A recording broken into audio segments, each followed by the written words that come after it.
Hello everybody, my name is Joshua and I'd like to welcome back to another episode of Coffee, Cats, and King, where we will discuss books both new and old. I will share with you pictures of my cats will make you wish they were your cats, and I will drink enough coffee for me and everybody watching. Now, my mug is very much themed after this video, because today I'm going to do the Finally Fall book tag. Now, over on her channel, my wife did this tag, and she tagged Andrew, and it came from the page. He did the tag, decided to throw it back our way, and tagged me to do it. So I feel like it's only fair because it is my wife that kind of forced him to do it, that I have to do it for you. So this is for you, Andrew. I'm going to go on and jump right in, and I have my computer up here with the prompts, so ignore me if I'm looking in this direction. But here we go. Question 1. In fall, the air is crisp and clear. Name a book with a vivid setting. So for this, I picked Stuart Turton's The 7.5 Deaths of Evelyn Hardcastle.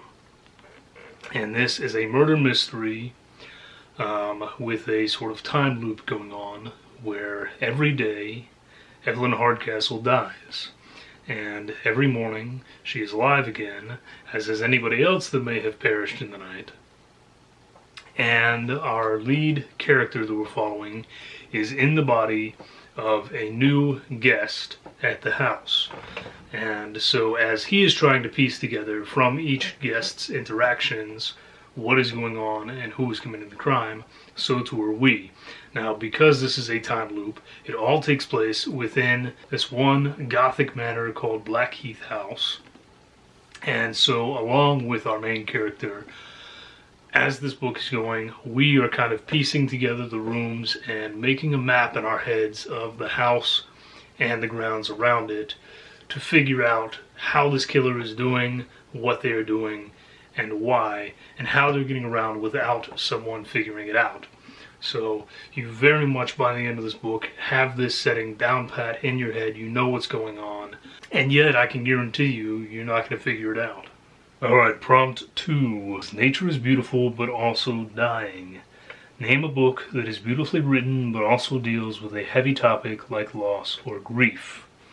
For this, I picked Aaron Salden's The Dead Enders, which is another favorite of mine, I think, from this year. And this delves into the lives of a group of teenagers in a tiny little town called Gold Fork. One of those little towns that kind of survives off of the tourism that comes just in those particular months of the year. And then the rest of the year, nothing happens, hardly anyone lives there, except for these quote-unquote dead-enders who are there to stay when all the fun and games are gone. And this one does delve into some heavy topics. I'm not going to explicitly say what, because I don't want to give anything away, but it delves into some very heavy topics. It is, however, a phenomenal read. I was very much surprised by this book, and for personal reasons, did definitely make me emotional, which doesn't typically happen when I'm reading a book. So, fantastic book though, if you're ready for some heavier topics. Number 3, fall is back to school season. Share a non-fiction book that taught you something new. Now, I am still currently reading this book, but I had to pick this one, and this is Planet Simpson. I am not an outrageous Simpsons fan, as some people are, mostly because I did not have the opportunity to always watch it religiously.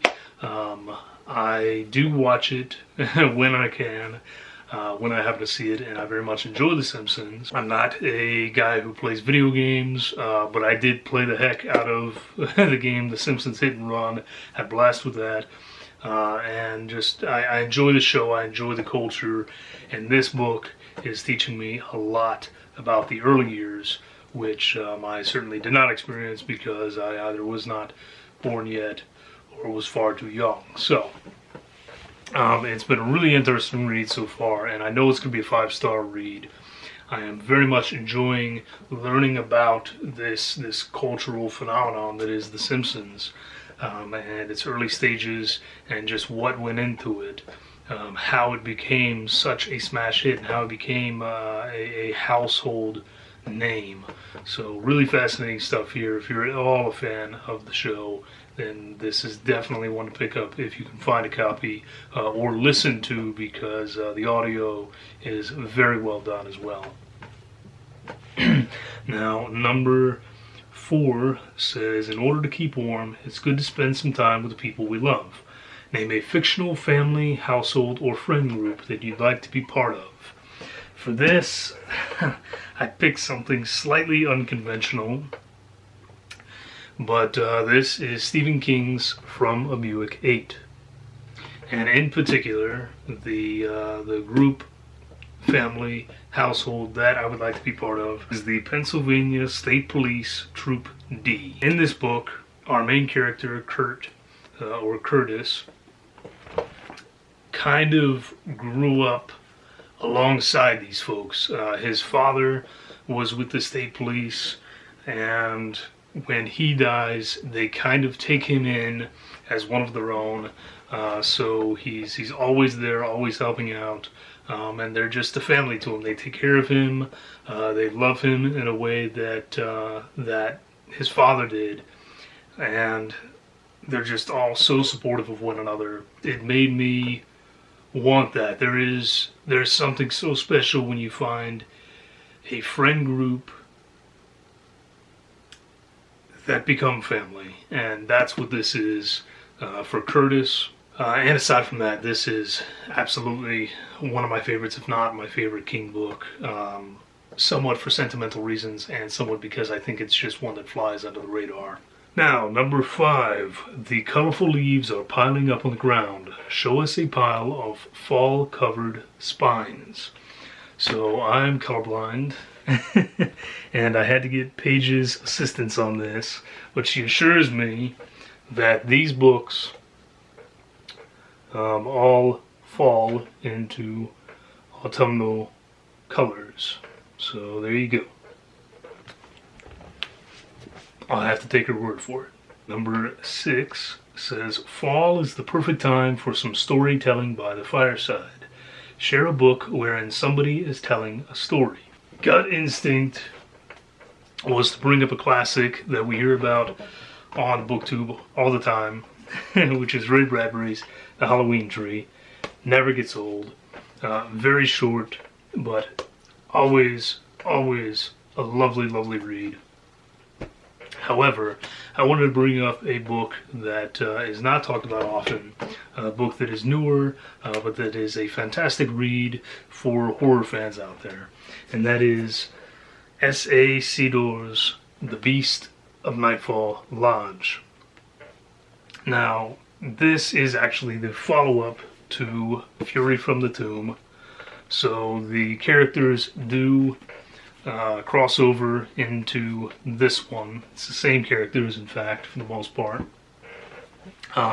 However, this one is told in a more traditional way and is very much more of an action-y with some horror elements thrown in, sort of Raiders of the Lost Ark or just Indiana Jones in general. Whereas this one feels like much more an outright horror.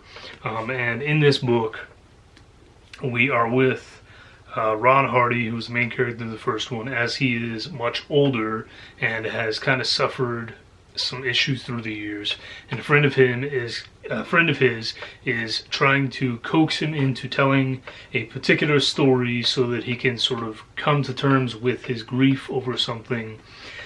So most of this book, we are actually hearing him talk about something that happened in the past, telling this other person the story, and her filling in the parts that he has forgotten or that he refuses to accept or think about.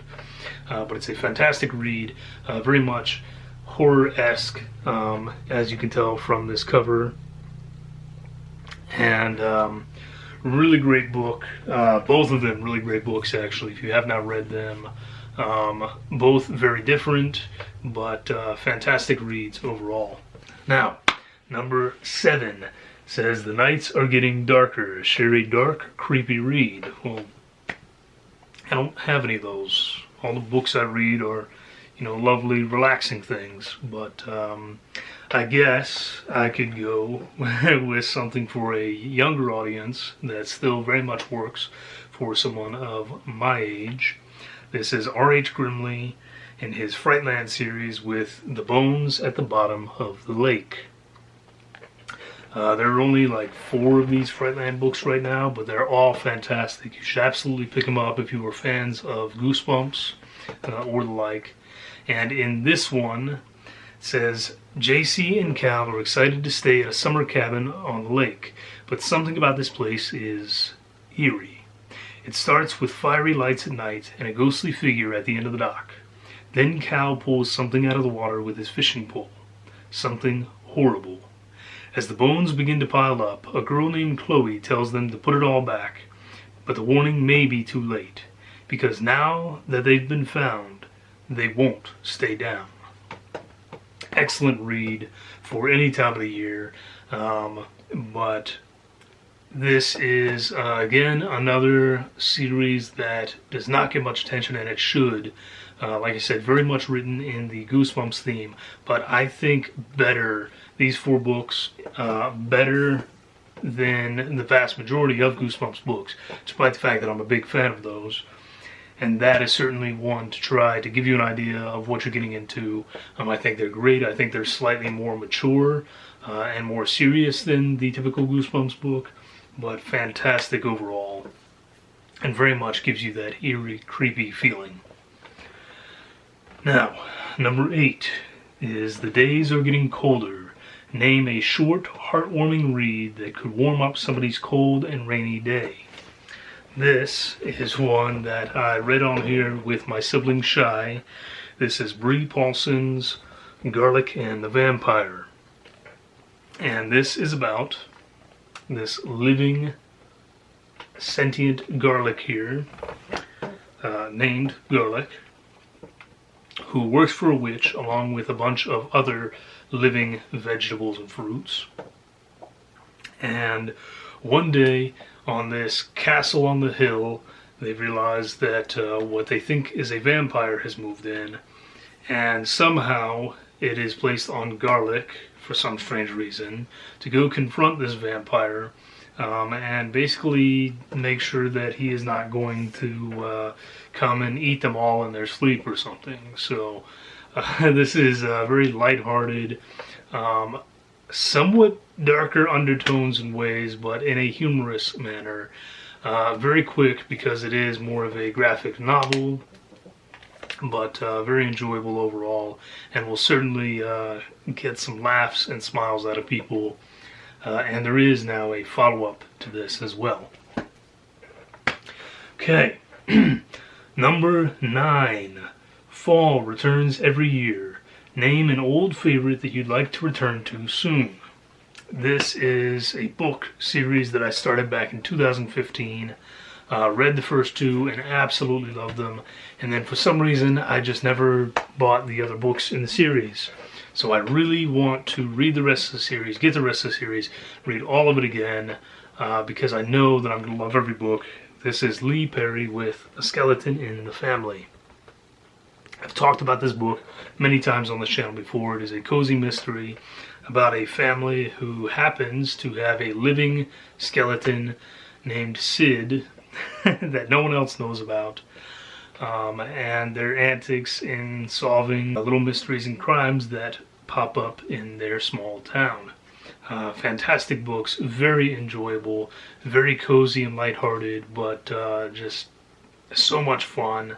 Again, definitely going to bring some laughs, and that is absolutely a series that I want to purchase the rest of the books of and read all at once, maybe this coming year. Number 10 says, fall is the perfect time for cozy reading nights. Share your favorite cozy reading accessories. This may surprise some of you, but when I'm reading, I like to read with a cup of coffee close at hand.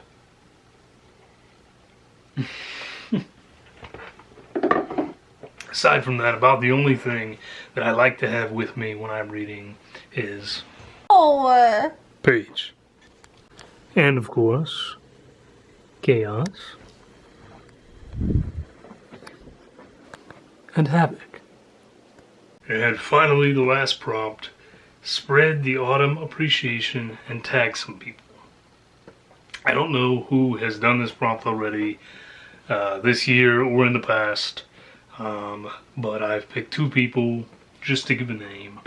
So if you would like to do this, then I tag Celeste over at Bookbound Weirdo because she is one of my favorites and always always very enjoyable to listen to and to hear her thoughts on things. She's a very intelligent gal and I just enjoy her videos. And then Lauren over at Happy Haunts Library. She's one of those people that does what I wish I could do and kind of lives every day like it's Halloween. So I think this would be a great one for her as well. But that's going to do it. You even got a little peek at the Cattens there, so that's always a bonus. I hope you all stay safe. I will be back soon with more antics, some reviews, and a few other things coming up here. So have a wonderful week. Drink great coffee. Cheers.